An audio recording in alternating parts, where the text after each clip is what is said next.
Welcome back travel good cinemas. ഈ ഒരു channel നിങ്ങൾ ഇതുവരെയും സബ്സ്ക്രൈബ് ചെയ്യാത്തവരാണെങ്കിൽ ഒരു പ്രാവശ്യം ചാനൽ ഒന്ന് സബ്സ്ക്രൈബ് ചെയ്യുന്ന കാര്യം പരിഗണിക്കുക. അതുപോലെ തന്നെ വീഡിയോ ഒന്ന് ലൈക്ക് ചെയ്ത് സപ്പോർട്ട് ചെയ്യുക. എമ്പുരാൻ എന്ന സിനിമയുടെ ചില പ്രധാന വിഷയങ്ങൾ ഞാനിവിടെ ചൂണ്ടിക്കാണിക്കട്ടെ.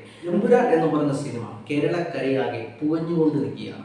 പുകയാനുള്ള ഒരു സംഭവം എന്തായാലും എന്ന് ചിന്താശേഷിയുള്ള ഓരോ വ്യക്തിയും ഒന്ന് ചെക്ക് ചെയ്ത് നോക്കുക.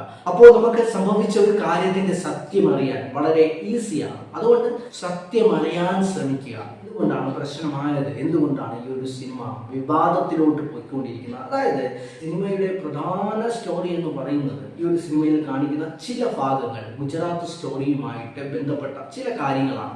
അവിടെ ഒരു ട്രെയിൻ കത്തിക്കുന്ന ഒരു സംഭവം ഉണ്ടായിരുന്നു. ആ ട്രെയിനിൽ തന്നെ 146 ജനങ്ങളെ പച്ചയ്ക്ക് കത്തിക്കുന്ന ഒരു സംഭവം ഉണ്ടായിരുന്നു. അതൊരു പ്രത്യേക വിഭാഗമാണ് കത്തിച്ചത്. പക്ഷെ അത് ഇവിടെ അങ്ങനെ കത്തിച്ചിട്ടില്ല, അല്ലെങ്കിൽ അങ്ങനെ കത്തി, പക്ഷെ അത് ഒരു വ്യക്തിയല്ല, ഒരു വ്യക്തി വിഭാഗമല്ല കത്തിച്ചത് എന്നാണ് ഈ ഒരു ചിത്രത്തിൽ പറയുന്നത്. അപ്പോ ചരിത്രത്തിൽ തന്നെ ഇടം നേടിയ സത്യസന്ധമായിട്ടുള്ള ഒരു സ്റ്റോറി ഇങ്ങനെ വളച്ചൊടിക്കാൻ ശ്രമിക്കുമ്പോൾ ഈ ഒരു സംഭവത്തിന് സാക്ഷിയാവേണ്ടി വന്ന ജനങ്ങൾ, അതല്ലെങ്കിൽ ഈ ഒരു സംഭവത്തെ കുറിച്ച് കൂടുതലായിട്ട് പത്രമാധ്യമങ്ങളിലൂടെ അറിഞ്ഞിരുന്ന ഒരു വ്യക്തി ഈ ഒരു കാര്യം നിഷേധിക്കുമോ സ്വീകരിക്കുമോ എന്നത് നിങ്ങൾ തന്നെ പറയേണ്ട ഒരു കാര്യമാണ്. ഈ ഒരു ചിത്രത്തെ പൂർണ്ണമായിട്ടും എതിർക്കുകയാണ്. ഇനി 27 ഈ സിനിമ മുഴുവൻ തന്നെ വെട്ടിക്കളഞ്ഞാലും തെറ്റ് ചെയ്തത് തെറ്റായി തന്നെ നിൽക്കണം.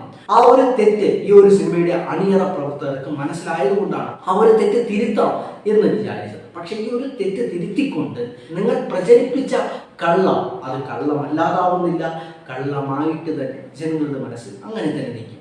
കൂടുതലും ചെയ്യാനുള്ള ഒരു കാര്യം എന്ന് പറഞ്ഞാൽ ഇത്തരത്തിൽ ഒരു വിഭാഗത്തിന് മാത്രം കുരിശിൽ കയറ്റുന്ന ഒരു സംഭവം നിങ്ങൾ ചെയ്യാതിരിക്കണമായിരുന്നു. അതല്ല, ചെയ്യണമെന്ന് നിങ്ങൾക്ക് നിർബന്ധം ഉണ്ടായിരുന്നെങ്കിൽ ഈ ഒരു സിനിമയിലൂടെ നിങ്ങൾ ചരിത്രകഥ, റിയലായിട്ടുള്ള ഒരു ട്രൂ സ്റ്റോറി പറയാൻ ശ്രമിക്കണമായിരുന്നു മുരളി ഗോപി. പക്ഷെ അതൊന്നും ഇയാൾ ചെയ്തില്ല.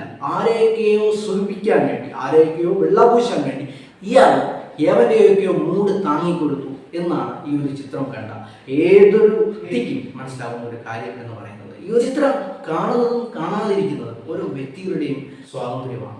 അത് കാണരുതെന്നോ കാണാതിരിക്കണമെന്നോ ആരും ആരോടും ഇതുവരെ പറഞ്ഞിട്ടില്ല, ഇനി പറയാൻ പോകുന്നതുമില്ല. സിനിമയെ സിനിമയായി തന്നെ കാണണം. പക്ഷേ ചില സത്യങ്ങൾ വിളിച്ചു പറയാൻ ഒരുങ്ങുമ്പോൾ, അതും സിനിമയിലൂടെ വിളിച്ചു പറയാൻ ഒരുങ്ങുമ്പോൾ ഒരു ലേശമെങ്കിലും നട്ടൽ കാണിക്കണം. അതല്ല, ആ കൂനിയ നട്ടലുമായി വെച്ചിട്ട് അസത്യങ്ങൾ വിളിച്ചു പറയുമ്പോൾ ആ സിനിമയെ സിനിമയായി കാണാൻ സാധിക്കത്തില്ല എന്ന് തന്നെ വീണ്ടും ഒന്നുകൂടി പറഞ്ഞുകൊള്ളട്ടെ. ഈ ഒരു വീഡിയോ നിങ്ങൾക്ക് ഇഷ്ടപ്പെട്ടിട്ടുണ്ടെങ്കിൽ നിങ്ങൾ തീർച്ചയായിട്ടും സപ്പോർട്ട് ചെയ്യുക. നിങ്ങളുടെ സുഹൃത്തുക്കളിലേക്ക് കൂടി ഒരു പ്രാവശ്യം ഒന്ന് ഷെയർ ചെയ്ത് കൊടുക്കുന്ന കാര്യം പരിഗണിക്കുക. ചാനൽ ഇതുവരെയും നിങ്ങൾ സബ്സ്ക്രൈബ് ചെയ്യാത്തവരാണെങ്കിൽ ഒരു പ്രാവശ്യം ചാനൽ ഒന്ന് സബ്സ്ക്രൈബ് ചെയ്യാനും വീഡിയോ ഒന്ന് ലൈക്ക് ചെയ്യാനും മറക്കരുത്.